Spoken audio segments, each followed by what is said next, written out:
Yeah. Welcome. Peace, everybody. It's the guy with the bow tie checking in with you live for another edition of Business with Benefits.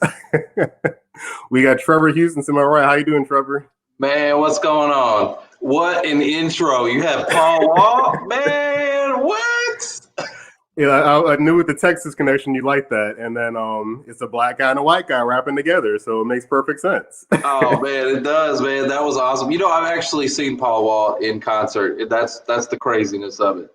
He's very underrated as a rapper, so that's a good song. I'll tell my wife about that song. It's really lyrical. So thank you folks for tuning in. Let us know how you're watching it. Thank you. Either hashtag Team Live, hashtag Team Replay, and hashtag Who You Know. We appreciate the viewership however you tune in. You guys see Trevor with the bow tie, which is not normal for him, but he decided to join me with the bow tie today. And he represents a great show called Who You Know. So Trevor, for the people that don't know about the show and what you do, kind of sprinkle on them what you do. Yeah, so the Who You Know Job Networking Show is an online platform where we can bring together job seekers, recruiters, hiring managers, career coaches, and really support the network of job seekers who are going through a hard time, right? And COVID amplified that. A lot of people got let go and furloughed and things like that. And we've been doing the show for a few years. It's amazing. We bring coaches on a lot of times to talk about, you know, how we can lift these people up, because a lot of times their mindset is hurting, you know, and so we got to lift them up and bring them back to a place where they can go out and accomplish the world. So that's my real passion. I'm really real excited about helping these job seekers. Awesome. So yeah, I know you've definitely been busy because of COVID. Unemployment, I don't know what it is right now, but it's not good. So have you seen an uptick before COVID happened for people needing help from your show? You know, it's always been growing, right? We're in our third year now, and it was growing and just really, you know, branching out into other areas because of the internet. You know, the internet makes it to where you can get people from anywhere. Our last show, we had people from England tuning in, so I thought that was just interesting. But COVID just amplified it. I mean, it was like an explosion when that happened. So. Well, I want to catch up with comments real quick. We got people jumping in already. We got Donovan Smith, Team Live. Hey, thanks, Donovan, for jumping in. Hey, what's up, Donovan? We got Holly Gordon. She put the hashtag Who You Know. Hey, Holly, how are you? Hey, babe. That's my babe right there. And she's Team Live as well. Yeah. She said that tie, though. Yeah, you like that? He got the Chippendale tie going. That's right. And she's repping in Texas, actually. I know Donovan's here in Georgia. So let's start why you did that. Like, what was the reason the show started? Because, I mean, you and I have some similarities we get into in a second, but what was the original reason to say, I'm going to start a show for job seekers? Yeah, so it all started, I was invited onto a show by a recruiter named Melissa Walker. And she had her show going on, and she saw what we were doing in the community. We were already networking in the community, helping the job seekers and supporting them. And she invited me and my business partner, Mark Elder, onto her show. And I had already had the bug for radio. And our show actually started in radio. And I had the bug for it because there's a guy out here in Dallas, Bob Johnson. He does the Bob Mortgage Show. Mm-hmm. And I remember watching him and going, man, you know what? This guy's killing it. He's everywhere. Every time I turn around, you know, it's kind of like Gary V, right? Like every time you turn around, you can't get away from the guy. Like he's in your face. So I remember thinking, you know what? I need that for my business. I need to be extremely visible and to really capitalize on the market. Mm-hmm. And, so I already had that kind of bug for radio, and because I saw his show and I was watching and following him. And when I went on Melissa Walker's show, that just sealed the deal, right? I went on her show. It was the first time I'd ever got invited to be, you know, a guest on anything. And I went, and it just lit me on fire. And I looked over at my business partner, Mark, and I said, Mark, we have to do this. We need to start a show. And here's what it's going to be about. We're going to invite the job seekers and the recruiters and the hiring managers, because we'd already built that network. Mm-hmm. So I'm like, let's just bring it all together. And So we started doing some research and we found a studio in Frisco called 𝗶𝒺𝒈 Radio, and went over there, started with them, had a great, I think 2 years with them at 𝗶𝒺𝒈 Studios, amazing place. And then recently we switched over to Real News PR in Dallas, and it's just been another amazing journey. I mean, things have really taken a whole nother level. They have a really, really nice facility over there, nice studios, and it's a really nice setup. So.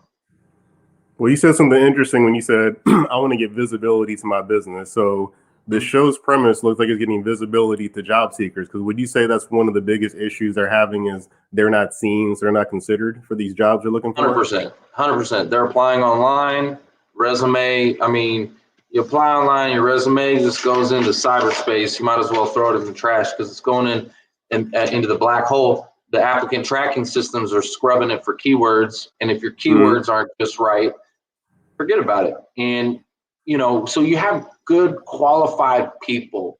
You got people with amazing talents, amazing skills being looked over. They're not getting any response.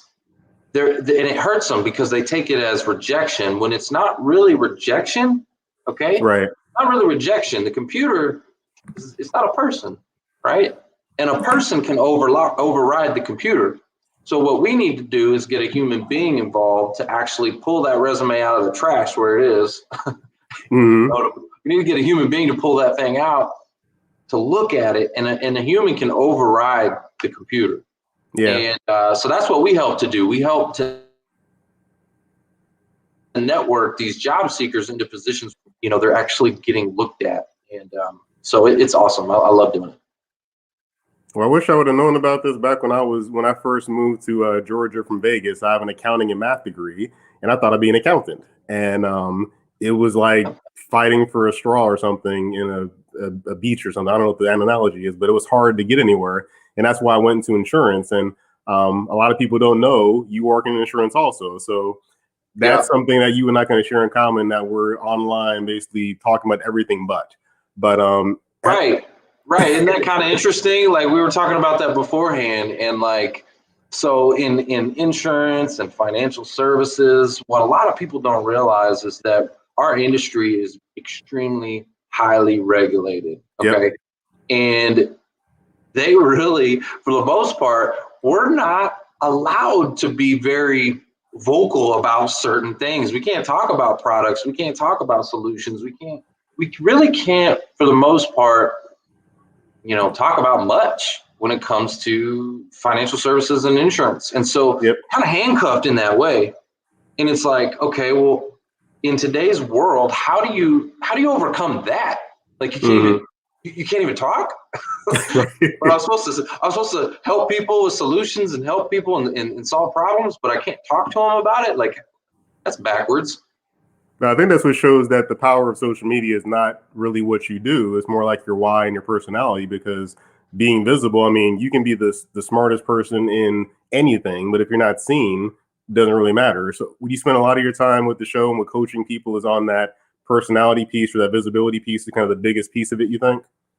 Yeah, I think that, in our industry, our industry is a trust industry, right? It's all about trust. It's all about, relationships and getting to know people. So our whole model is built around that. It's built around trust. It's built around relationships, providing value. And so we give of ourselves up front, and then, oh, by the way, we also do this, right? Like during those conversations, we're able to talk with people and say, hey, we also do this too. So if you need help, which, in this career transition, it's also a financial transition. So you need some help there too. And so we help people with, like their old 401ks, and they lose their insurance and from their old employer, and their old employers aren't helping them with that stuff, right? So it's a timely conversation because you lose your income, you lose your insurance, you got old 401ks you need to worry about, like all these different things. But the problem that we see is that people are so focused on the job. They're so busy trying to, I got to get a job, got to get a job, got to get a job, right? Mm-hmm. That they're not thinking about these things. And then whenever they get the job, it's like, I got to keep the job, got to keep the job, got to keep the job. Yeah. So this stuff gets put on the back burner, way back here. They just put it on the back burner. And what my job is to say, hey, listen, like, we need to take care of these things, and we need to take care of it now, because otherwise, out of sight, out of mind. Mm-hmm. And you're going to forget about it. You're going to leave it. You're going to be a statistic. Really. Yep. Like, what do I have? Do I not have anything? Yeah, it'll be a bad situation that comes up. Times we've met people. Okay, so they say 70% of Americans leave their 401k behind. Okay, 70% of Americans. It's not because they know that's the best thing to do, right? It's because out of sight, out of mind. They got busy, right? And they just left it. Well, you know how many people we've helped that had like 8, 9, 10 old 401ks? Let's say that again for the people that didn't catch that again. What percentage of people leave 401ks behind? 70%. 70%. If you didn't know that, hit the reaction, please, because that's according to Fidelity. Okay, that's according to Fidelity, right? And and they're the 401k company. If you got a 401k, you got it with Fidelity or you got it with Empower. I mean, most likely, right? They're the 401k company, and so they're telling you that 70% of Americans leave it behind, and it's because they get busy. People just get busy. Life is busy, right? Life is so busy. So we forget about it. We leave it behind, and it creates a whole bunch of issues. Well, first of all, people actually lose their money. Now, I don't mean like the market crashes and they lose their money. I don't mean by that. I'm talking about they lose it. Companies get acquired. Companies change. Companies go bankrupt, go out of business. They change their providers. All these different things happen. Well, if I have 8, 9, 10 old 401ks, I got them, from years and years and years ago, right? Well, who's keeping track of all that stuff? And then when you finally go to try to look it up, you're like, where is my money? It's gone. It's lost, literally. You can't find it. And so a lot of times somebody can find it. Yeah, somebody finds it. Well, yeah. Oh, yeah. Well, I work with my clients on that. I help them like that. Okay. I'm like, okay, there's a process behind how we do that, but we go out and find old money for folks. I do it all the time. I'm like, and they're like, oh my gosh, I got $15,000 here. Oh my gosh, I got $20,000. I'm like, yeah. So wait, let's break that down for a second. So let's say in the off chance the person just doesn't find that, what happens to the money that's just been sitting in these 401ks for people to understand how important this is to dig into? Man, it just sits there, collects dust, man. I mean, if you don't claim it, there's a whole process behind unclaimed retirement benefits, and you've got to go in and get that money and find it. But yeah, it just doesn't do anything. I mean, there's so many different things that we see. So that's one of them is people literally losing it, forgetting where it is, forgetting they even had it.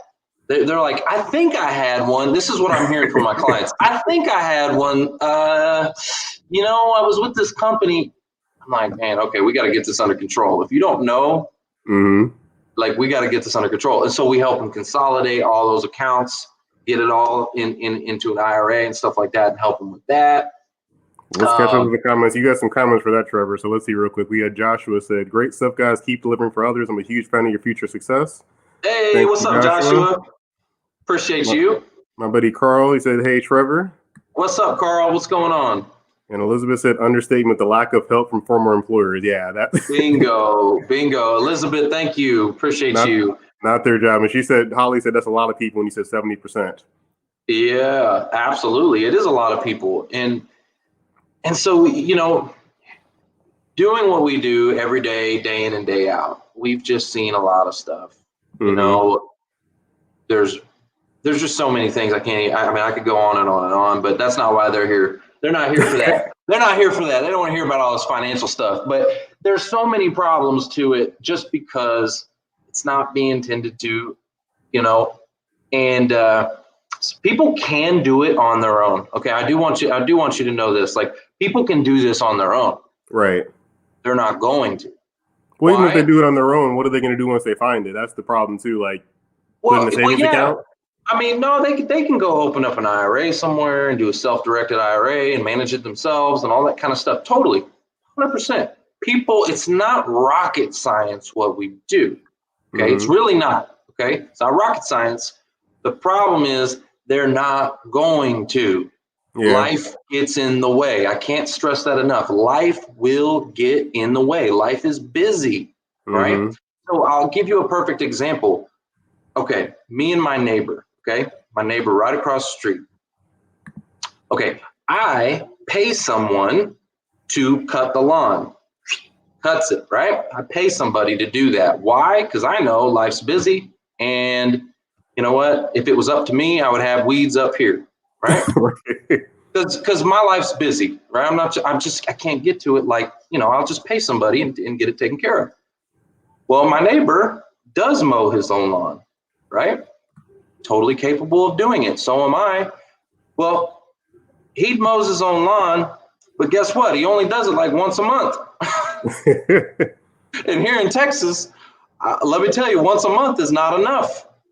Yeah. And so when you're talking about, oh, I can do my own IRAs and I can be, self-managed and I can do all this stuff. Okay, yeah, you can. Sure. You're not going to do it the way it should be done. Okay, because life, right? You're not going to rebalance it. Like I ask people all the time, when's the last time you rebalanced your 401k?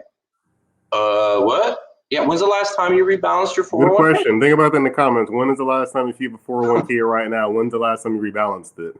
Yeah, that's like, everybody knows you're supposed to change your oil every 3,000 miles, right?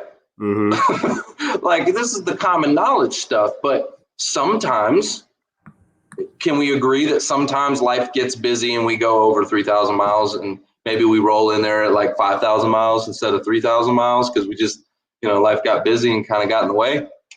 Does that ever happen to anybody? Or are you just like on the dot 3,000 miles? Like you got this. You're 3,000 miles.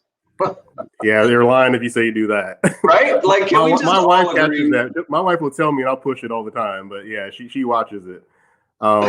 Real quick though, Elizabeth said, how can people forget about their money? Incredible. Yeah. People forget, like you just said. Look, I'm telling you. I mean, okay, so they say the average employee 12 jobs over their lifetime. Okay, their career, 12. Okay, the average. So that means a potential of 12 old 401ks hanging out there.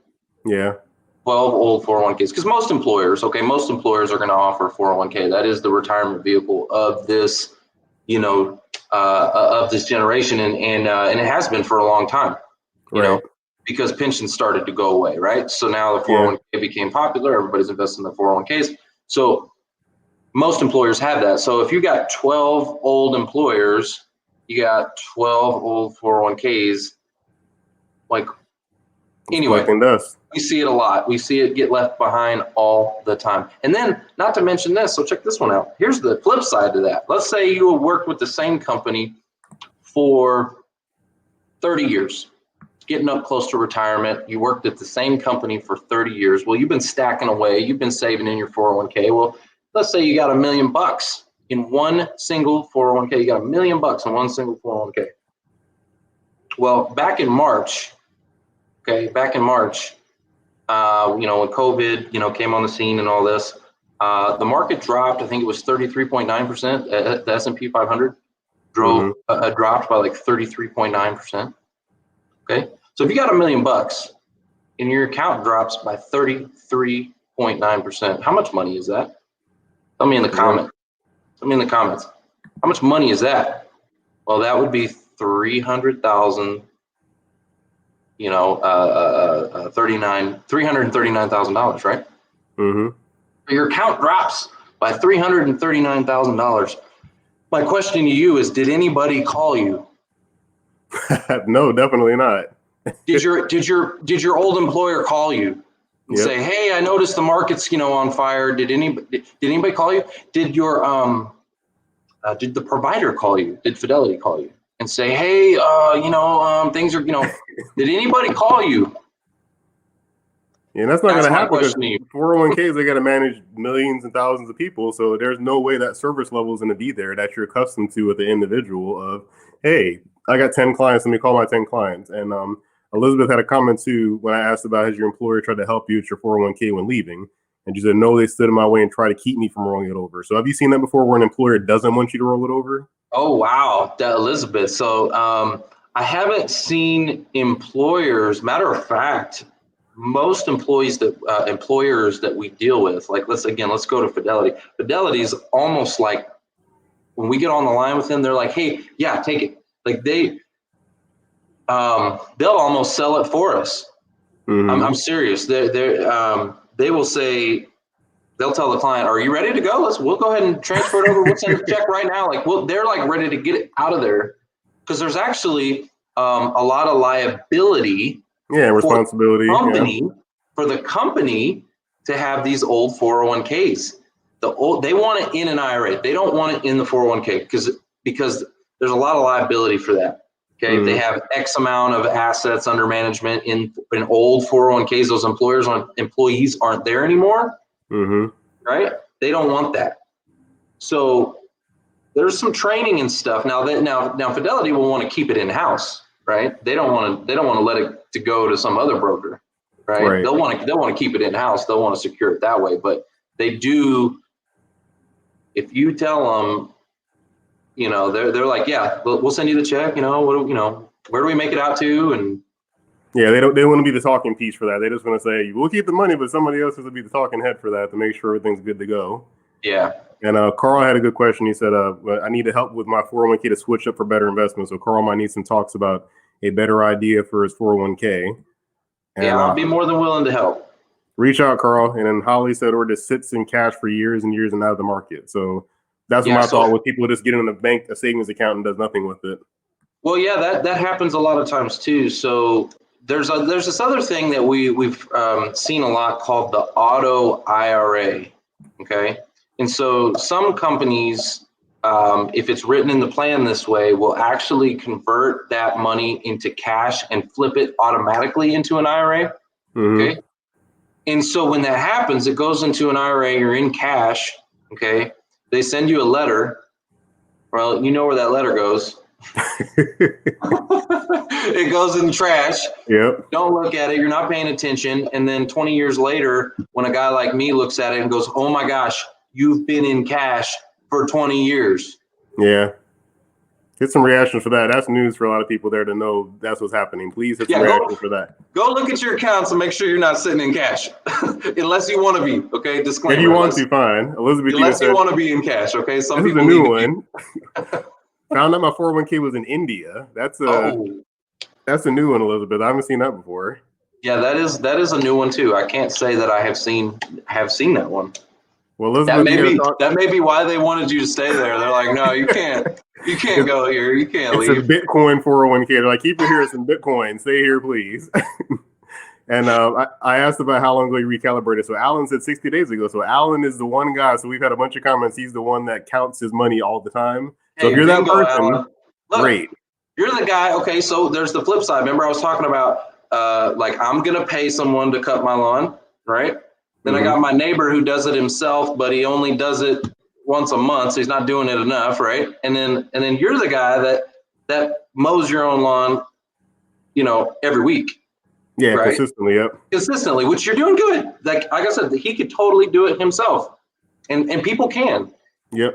If they have good habits, and it sounds like he's got some good habits. He's built a routine, whatever he's done, maybe he's put it in his calendar is what I would recommend to do so that people are not just turning a blind eye. Don't just, look at your statement every, and go, oh, okay, well, it's green. Right. That's pretty much most people. It's green. Is it red? Okay, it's green. I'm good. Yeah. And even if it's red, what are they doing? Like you look at your statement and it's red. You're like, oh, it's red. Oh man. All right. And then you throw it away. Bad month, yeah. And guys, I'm speaking from experience in my own life, right? Like these are the habits, these are the things I did before financial services. So I know, like I remember doing the exact same thing, looking at my statements, opening them up and going, I don't really know what I'm doing. So I don't know what all this means. So I'm just going to throw it away. And I remember my financial advisor, helping me with this stuff and giving me some better understanding of it all and really educating me. That's a big part of what we do is help just educate people. Some people don't want to know. I'll be honest. Some people are like, look, just hands off. I don't want to know. You just do what you do, right? We have some people that are like, Trevor, they want to know more. They want, reports and analysis, and they want to see, they want to be educated. They want to understand it. And we're like, yeah, totally. I love doing that. So. Well, this leads me to an interesting question then that you segued into without knowing it. So is it who you know or what you know? So both of us are in financial services. So there's a part of that. So let's talk about the business side. Okay. Is your business what you know or who you know or some kind of a seesaw of the two? Come on now. If I said what you know, we would just shut this whole thing down right now. Show over. No more show. No, it's definitely who you know, right? Like the people that you associate with, the people that my business didn't really turn around until I was introduced to Foster Williams, the job father, right? He let us in to be able to provide that value. So it wasn't like, and for those that don't know, Foster Williams is one of the co-hosts on the show, and he leads a group in Frisco called Frisco Connect that helps support job seekers. And there were a lot of advisors and financial services professionals and people like me that were coming in there, and they were trying to prey on a bad situation. Okay, they were trying to go in there and, hey, just give me your 401k type of deal, right? And so Foster was very, in the beginning, he was very, kind of like hesitant, okay, so to even let us in. And we just decided, to be a fly on the wall. We had a conversation with Foster. We were a fly on the wall. We decided, hey, you know what? Let me see what's going on in here. I was actually referred to that program, and we walked in there and immediately felt a lot of need, right? Like people were hurting, and it was just like this a mass amount of need in the room. And so we're like, okay, how can we actually help these folks? How can we actually support them? How can we forget the business for a second? Like, yeah, I know they need to do something with their 401k. They need some help and support and all that. Okay, forget that for a second. What do they need right now? What do they actually need help with in their job search? So we would ask a lot of questions. We were asking, hey, how are you getting interviews? How did you land your job? Just ask, oh man, we must have had 1,000 one-to-one meetings just figuring out what the problems were. And I figured it out. I got the secret, man. I'm going to tell you right now, I figured out the problem. It's so simple. The problem is that visibility, what we talked about before. They're not being seen, right? When you look at a marketing funnel, if you've ever looked at a marketing funnel, the first stage of that funnel is awareness, right? No one can ever make a decision on you if they're not aware of you first. Yep. And right now, the job seekers are really, really, really struggling with awareness. No one knows they exist. They're applying online, they're hitting that apply button, and it's going nowhere, right? So I figured out how to create a job seeker marketing funnel, and it works, and it helps them, and they land jobs, and it's amazing. So anyways, it's definitely not what you know, it's who you know. Well, the good thing about that too, you think about back in the day, applying for a job was you had to go there and be in person and maybe shake someone's hand, maybe say hi or something. You would actually physically go there to apply for the job. And somewhere in the 90s, when the applications online became a thing, that became taboo. So have you seen a trend now in like certain channels being better for this awareness? Because obviously we're on LinkedIn, but have you seen certain strategies or channels being better for people to get that awareness to help them land the job or even a business opportunity? Yeah, there's a lot of programs out there for job seekers. I will say that COVID amplified the support for job seekers. Like, it was already there, but it was not unified in any kind of way. There were a lot of different groups all over the place, all over the country. And everybody had to go online. We were forced to go online. So guess what? Now these little small groups that are helping job seekers are becoming they're becoming aware. Like they have awareness, and they're more visible. And so now all of a sudden there's just massive amounts of support for job seekers out there. They just got to find it, plug into it, log into it, sign up, register, come out, get in it, learn, and then apply. Do not forget, and I don't mean apply for the job, I mean apply and take action, right? Because I'm going to teach you, and these people are going to teach you, but if you don't take massive action, if you don't go home and like just take one thing from each meeting and put it into practice, otherwise you become what we call seminar junkies, okay? Just learn. You got all this knowledge up here, but you're stuck in the same position that you started off with because you didn't do any of it. Smartest broke person around, the smartest broke person you ever met. Yeah. And we know a lot of those folks. I'm going to tell you right now, we get a lot of those folks. Not a lot. I'm not going to say a lot. There are a few folks out there where I know they're going to learn. And a lot of the stuff that we teach them is just so uncomfortable. I'm going to teach you how to get noticed, but it's not going to be comfortable. Okay. It's going to be uncomfortable.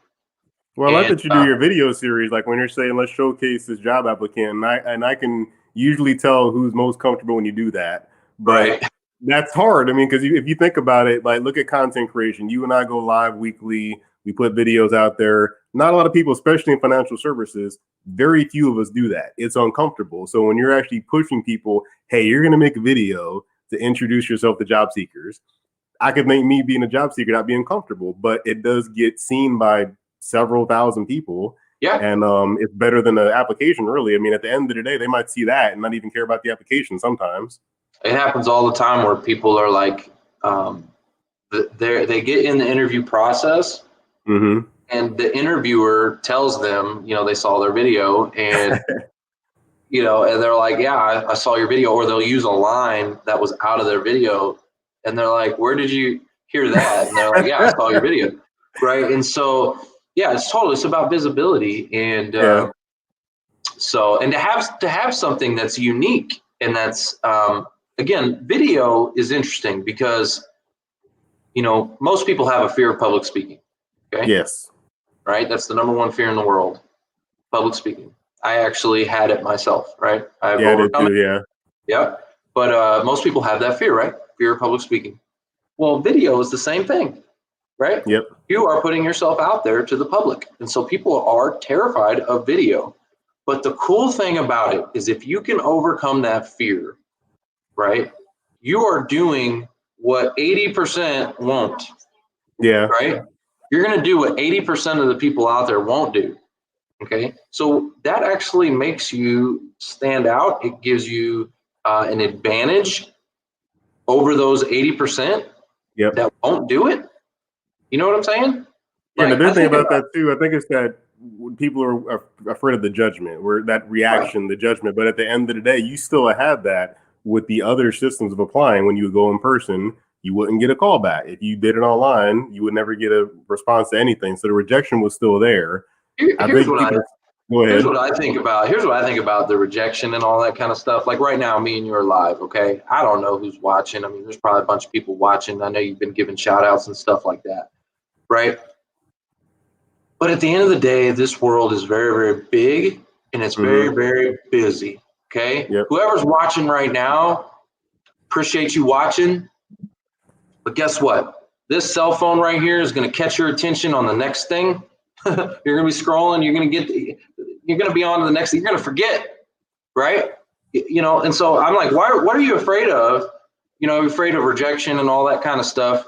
Well, the life is busy and like people are not thinking about you all day long. Like, are you that vain to think that people are just thinking about you all day long? No, people aren't thinking about me all day long, right?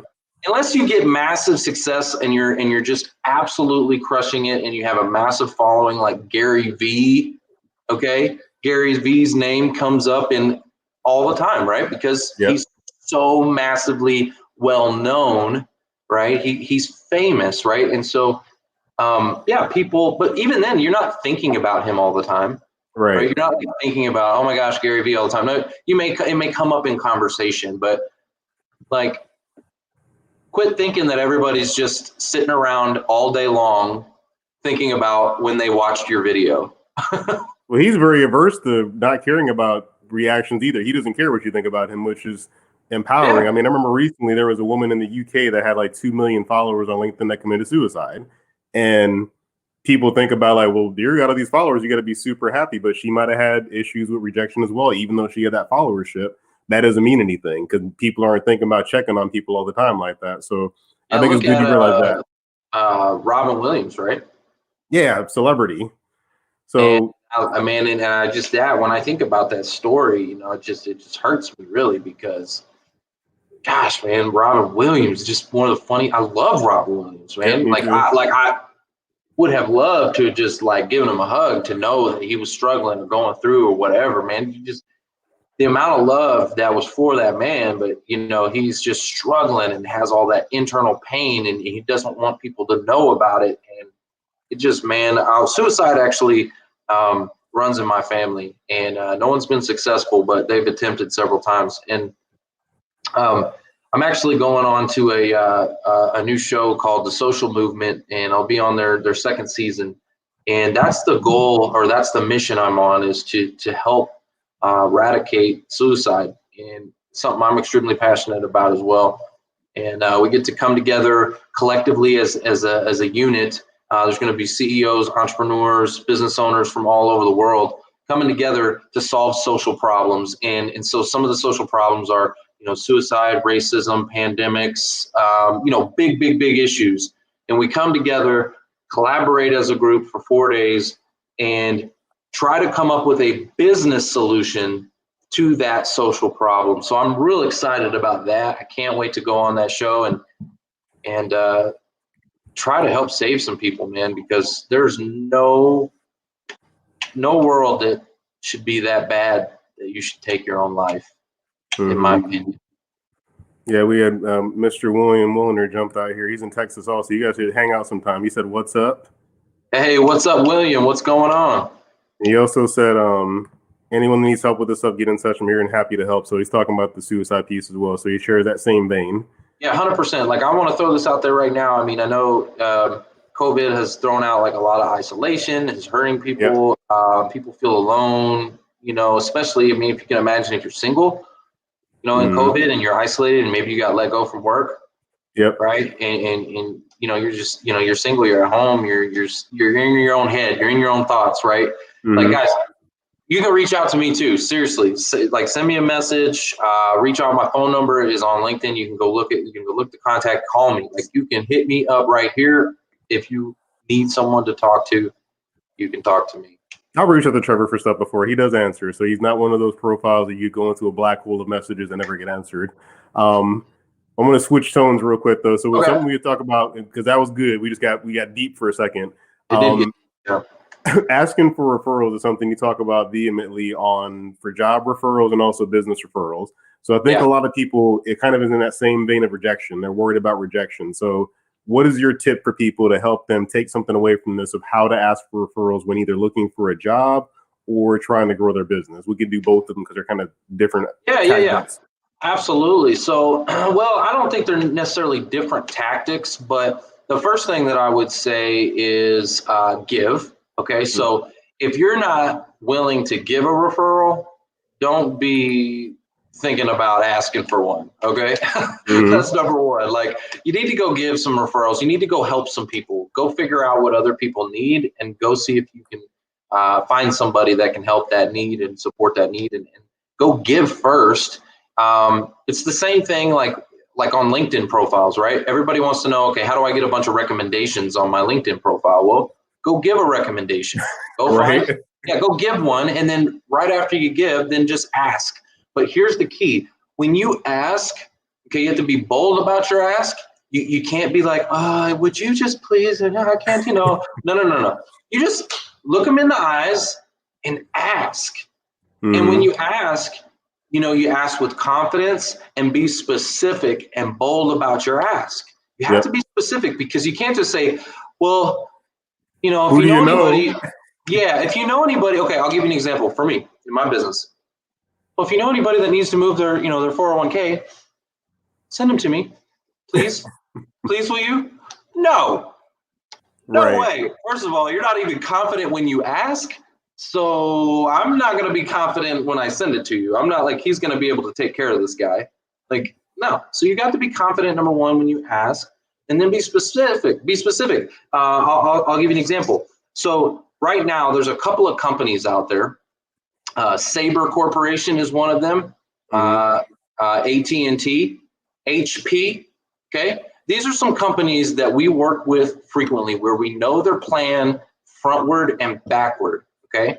They have, you know, these people are getting let go. What's happening is that people are climbing up that corporate ladder. They're getting to the top and they're getting the axe once they get up to the top, right? Because their salary is bigger, right? Their corporate level, executive level employees getting cut. And so they've got larger 401ks. We know the plan forward and backward. It's with Fidelity. And so I'm a little bit more specific about when I ask if you know anybody from Sabre Corporation, AT&T, or HP, which is also DXC and HPE. We've changed names several times.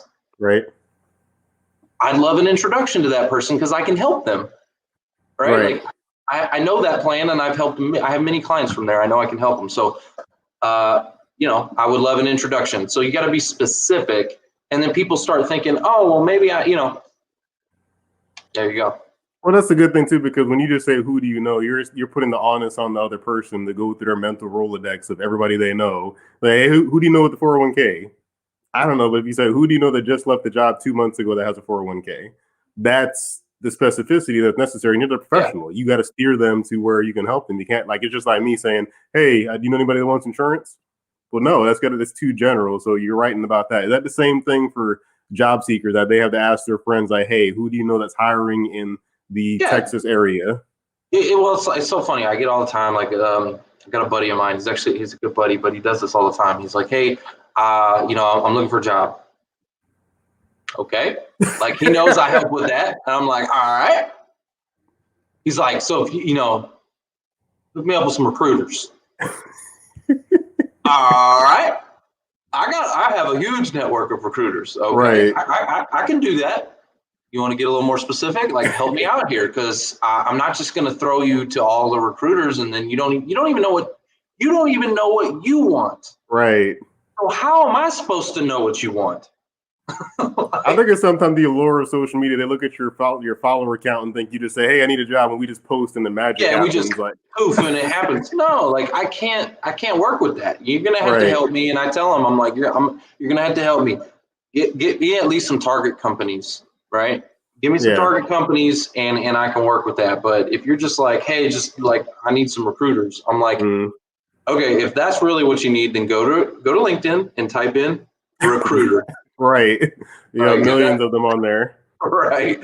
So, I mean, here's another trick. Hey, who was that? Who was that? I was going to catch up Helene Aku Brown. She said, Trevor's the best. He answers all my emails. Oh, thank you. What's up? What's going on? And then Sonia also said, Trevor, you're a good man. Her name's not showing up, but Sonia Leslie said you're a good man. Oh, appreciate you. Thank you so much. Another trick. This one's a little slimier. This one's slimy. Wait, before you start anything with saying it's a little slimier, it's going to be a big one. yeah, this one's a little slimier. Okay, I learned this a long time ago, but it does work. I'm just going to tell you, for those of y'all that are in sales and you need to like get referrals, I'm just going to show you a little trick that works pretty well. But I don't really do it anymore, but it does work. So I'll throw it out there. Go to LinkedIn and let's say, Daryl, I go to your LinkedIn profile and I pull it up and I go to your endorsements, okay? People that have endorsed you for a skill. Why do I go to your endorsements? Because if I go to your endorsements, these are people that most likely you actually know. Because why am I going to endorse you for a skill if I don't know you, correct? So if I go to your endorsements, I'm going to pull up a list and I'm actually going to print that list. Okay, this is back in the day when people were in person, but I'm going to print that list even with their picture on it, okay? And I'm going to go to you and I'm going to say, hey, Daryl, I know you need some referrals in your industry and all that. I'd be more than willing to open up my network to you. If there's anybody in my network that you'd like an introduction to, let me know. As a matter of fact, I'm going to send you my list. I'm going to send you a whole list of people. Just let me know if you'd like an introduction to any of them. And you're going to say, awesome, right? You're going to be like, right. Oh, really? You're going to hook me up? Yeah, man, I know you need some more business. You need some referrals. I'm going to send you a list. Just pick out whoever you want, and I'll make an introduction for you. I'll put it together, right? And you're going to be like, oh, that's awesome. Right?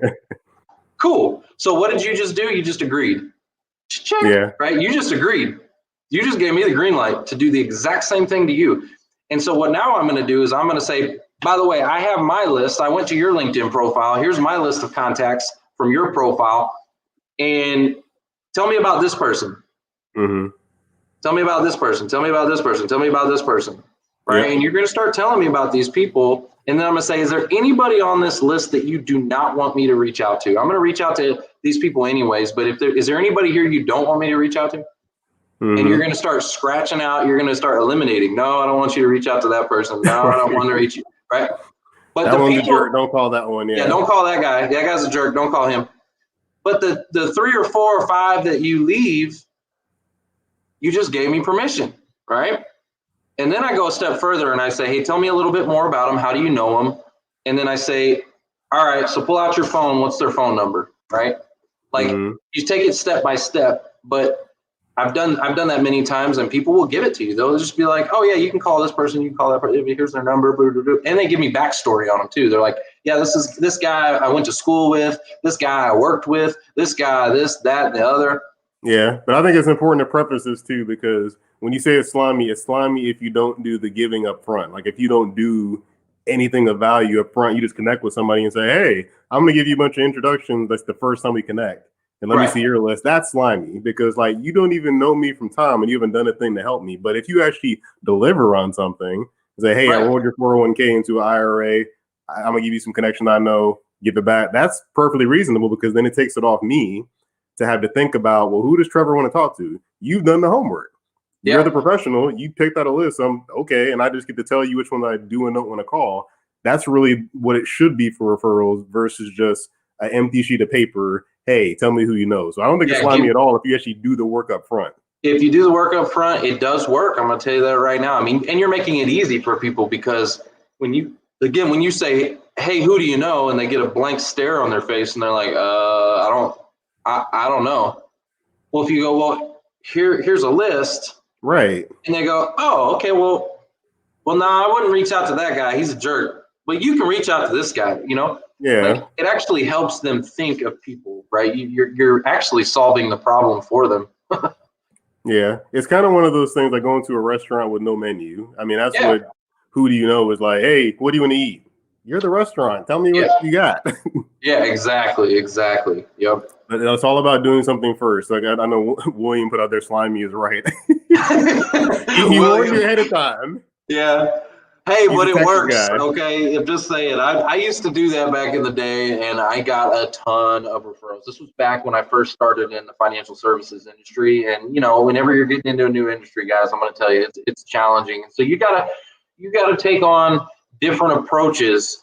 And that was an approach that I used that worked extremely well. I actually used to do another one where I would take a picture with the client and we'd post it together. And then whoever liked that post, then I would go back to that client and say, hey, all these people liked that post. Yeah.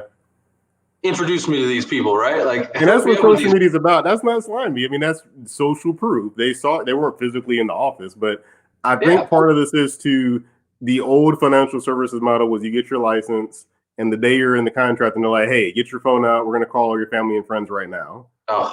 That's the model most of us know for insurance, is that you get a call from your cousin that got his license yesterday and he's like, hey, my boss is in the background. You want to do a meeting? Like it's horrible. But what you're saying is the professional. I mean, financial advisors do that all the time. They see the buddy at the golf club or in the Rotary Club and say, hey, I work with Bill. making you introduce me to Joe around the corner. I know you guys are friends. There's nothing wrong with that. It's just you got to prove yourself first. That's the thing I think people should walk away with, is actually do something ahead. And then William agreed, and I said the picture thing is fine. So he likes the picture. William said, okay, the picture one's good, but you're good with the picture, yeah. That other one's sneaky. I don't like it. It's slimy. But hey, whatever way works for you, but this works for job seekers too, because you can actually say, if you left your last job, you can post a picture of you with your last boss. Yeah. That would show I left on good terms. So the people that like it, like, hey, I left on good terms. Give me a job. It's the same thing for a job seeker. 100%. Hey, William, I got something for you, man. This is Mr. Creepy. All right, Mr. Creepy. Okay, so if if you thought that strategy was creepy, you should see. This. Well, Trevor, this has been fun making the Texas connection and everything. I would be respectful of your time. Where should people go to find out more about you and everything you're doing? And just go to 𝗠𝑦𝑜uknow.show, and you'll find a ton of resources if you're seeking employment. And we can help you. If you're a job seeker, I got a lot of stuff that I can do to help you get visible, and really get the attention of those decision makers. The hiring managers and the recruiters. I can help you with that. Awesome. So if you're looking for a job, which a lot of people are, unfortunately, we're at record levels of unemployment and all that, which is crazy. We were at the lowest unemployment before this happened. Right. Like what? Pendulum swing totally. Dang, but crazy. And we always some last minute comments coming real quick. A bunch of comments. Hold on real quick. Holly said Mr. Creepy. Mr. Creepy, yep, that's right. And William added. I did that for Dana, and I'm going to say her last name wrong. Mantilia. She does the identity protection. So shout out to you, Dana. She does the identity protection. You probably notice her videos on LinkedIn. They're really funny, actually. She's, they're all about protecting, identity protection. And she has this character in her videos called Mr. Creepy, right? She always talks about Mr. Creepy. So she actually sent me these. And so this is for you, Dana. If you're watching, this one's for you. Hey, Dana. And then we just the last couple of comments. Clark said, "Nice one, Trevor." What's up, Clark? What's going on? And William asked what part of Texas you're in. So I'm in McKinney, Texas. It's about 30 minutes north of Dallas. Y'all should hook up. I think William's in Dallas. I think he said so. Maybe we could hook up. Oh, and then Holly, thanks for tagging Dana. She tagged her so that way she can get on here. Well, folks, please, my last plug for the day is that early voting starts in Georgia on October 12th. I don't know when it starts in Texas, but I'm going to always plug this until the November 3rd just to make sure we're being safe out there. Wash your hands, wear a mask, all the good stuff, and be safe, please. And this early vote, if you're afraid of going to the post office or afraid of going in person, go ahead and do it early when the lines aren't that long. We appreciate you guys joining us. Catch the replay and tag someone that's looking for a job. Or tag someone that has been wasting their money in their 401k from their 12 jobs they've changed. That's a lot of money to sit in there for no reason. That's right. I can look on your LinkedIn profile and tell you too. I love LinkedIn because I can look at it and I go, oh, look, there's 1 job, 2 job, 3 job, 4 job, 5 job, 6 jobs. Like, your work experience. I'm like, they need consolidation. Yeah. Oh, and William put out there, vote. And Michelle said out there, hi from Shreveport. Oh, that's in Texas, I believe, right? Yeah. In your backyard. All right. Well, you guys be safe. I'm going to start a whole nother show looking at the comments now. Be safe. We'll catch you next time on Business with Benefits. Thanks, guys.